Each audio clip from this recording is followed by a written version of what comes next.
television highlights of the news of yesteryear.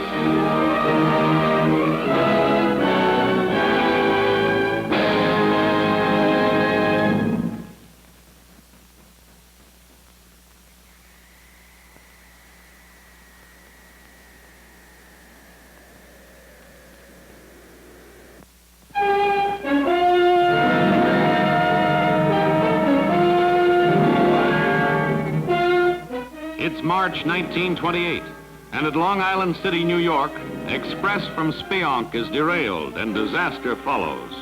Occurring at height of morning rush hour, accident delays 100,000 commuters for 2 hours. But this isn't worst of it.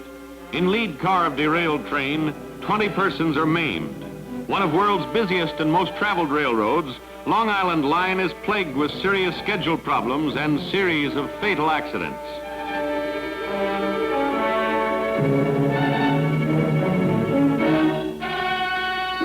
Then, on eve of Thanksgiving 1950, road has worst wreck in its unhappy history. In torn and twisted wreckage, 79 persons are crushed to death. It all happened as outbound train rammed rear of stalled local, with both runs loaded with holiday fares. No one will ever know real cause of one of worst accidents in history of American railroading, for among dead is engineer. Passengers in rear car of struck train don't have a chance. Front car of moving train crashed into rear unit of local, ended up on top of both coach and passengers. Quick action by doctors from nearby hospitals and generous aid from residents of homes along right-of-way cut down toll of death. But it was still the worst disaster in the history of the Long Island Railroad.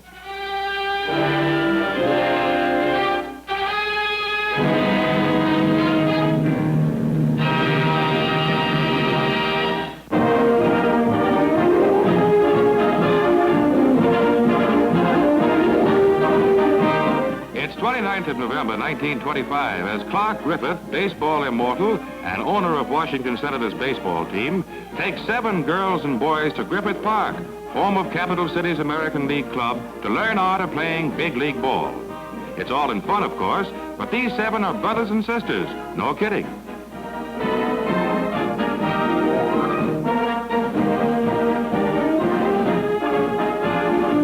Tiny twin brothers are elected captains of the opposing team's prescribed game. And these boys with a bat are a lot more important than bat boys.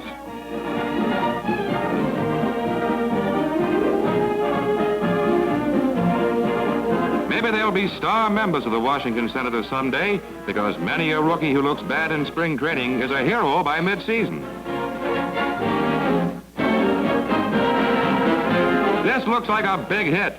Well, anyway, it makes a hit with Clark Griffith, a young man back in 1925.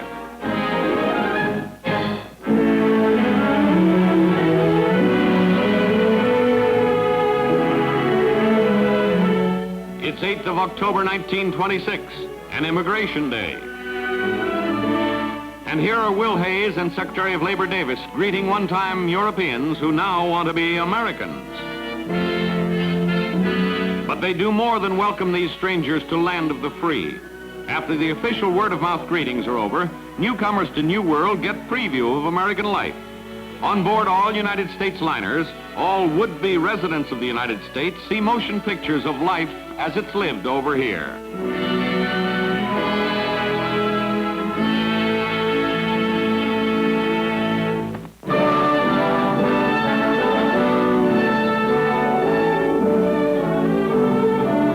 Here's young Robert La Follette, 19th of September, 1925. Son of famed Wisconsin Statesman, the younger La Follette is following in father's footsteps. Here he's won primaries, later becomes important member of Upper House.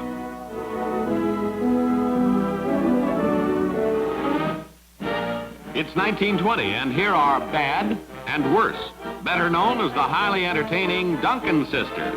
After a successful tour of the United States, they're now aboard the Olympic to have same success in chief cities of Europe that they enjoyed in all leading towns of America.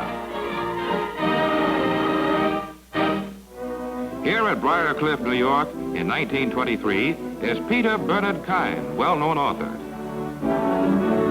Better known as Peter B. Kyne, the one-time captain of artillery enjoys rest with his wife.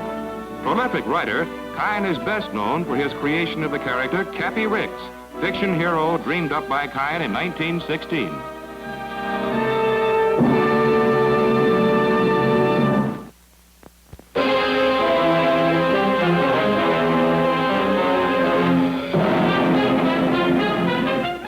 It's not middle of winter in Chicago, but the 26th day of March, almost 1st of April. And old man weather is playing trick that puts loop traffic at a standstill.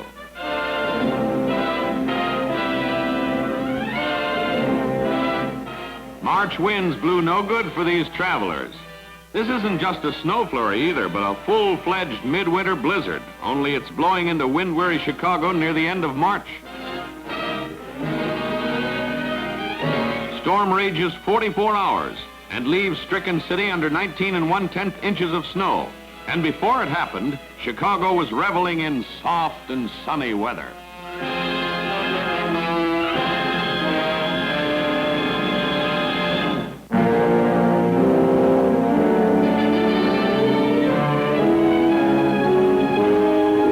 It's 10th of December, 1929, as Harry C. White shows his utter disregard for the supposed power and danger of 500,000 volts.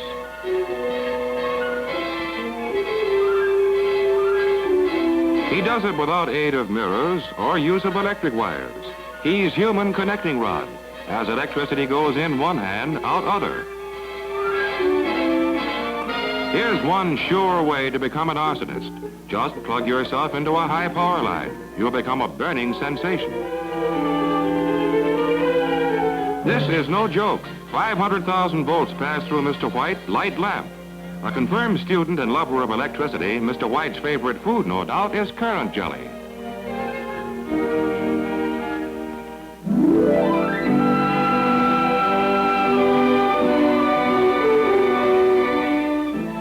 To San Francisco, California, October 27th, 1925, come troubled chiefs of Harris Pueblo Indians. Mayor Rolfe greets the visitors as they appeal to government authorities to oust squatters from Pueblo lands. Seems squatters have moved into reservation and just won't move on. Leading Indian delegate, Chief Santiago Naranjo. Memories of America as a happy hunting ground come back as latter-day warriors view the now rare buffalo. These once roamed plains of America in giant herds. In midst of negotiations with not always great white fathers, chiefs of Pueblo tribes do ceremonial dance to please God of their own.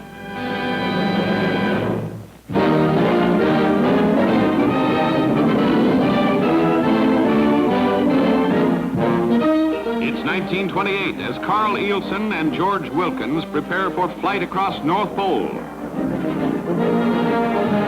Here in flight is plane in which they made historic journey of 2,200 miles non-stop across Arctic ice pack. 20 years later, men were making daily trips over top of world. But in 1928, this was heroic achievement.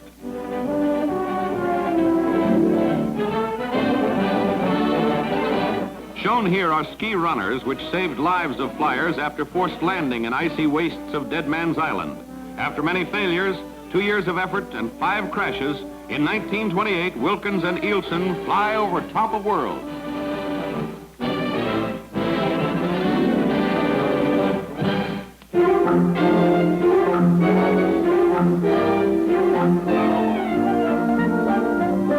Fashions for fish. It's 1928, and in Portland, Oregon, here's pretty fishing. And place seems pretty good. Good, too, because it's just 15 stories over city streets of Portland. Fish fashions haven't changed much, but fisherwomen have. Can you imagine a female follower of Isaac Walton angling in the Adirondacks dressed like this? Isaac would stay at home. She's wearing her brother's trousers, her father's shirt, and bonnet by Billy the Kid, minus bullet holes, of course. They say talking is what frightens the fish away, but fish learn to swim upstream seeing things such as this. She's going formal, tie and all. And if it's one she gave Dad for Christmas, it serves her right. Those not interested in taking to woods for fishing, just take elevator to this Portland, Oregon roof. Luxury was the word for life back in 1928, when even fish came to the city to be caught.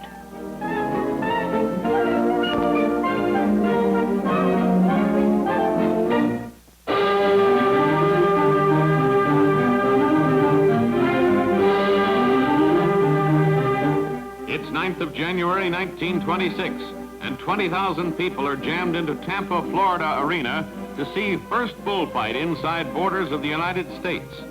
It's all same as spectacle in Spain or Mexico, except bull cannot be killed. There's nothing in rules, however, to ensure life of the matador. So bullfight has all action, thrills, and expectancy of regular bullfighting.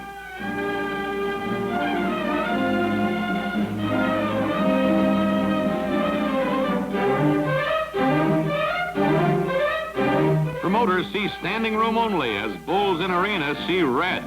A ringside seat wasn't close enough for this spectator, but brief look is long enough. It's one of the oldest sports in the world, but in 1926 it was new in states.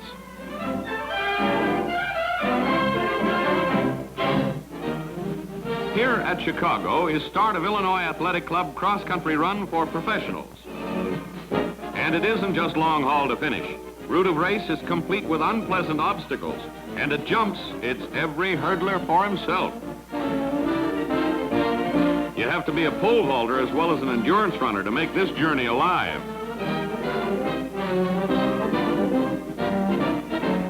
And as race nears end, runners thin out, and so do a number of contestants still in quest of winner's take.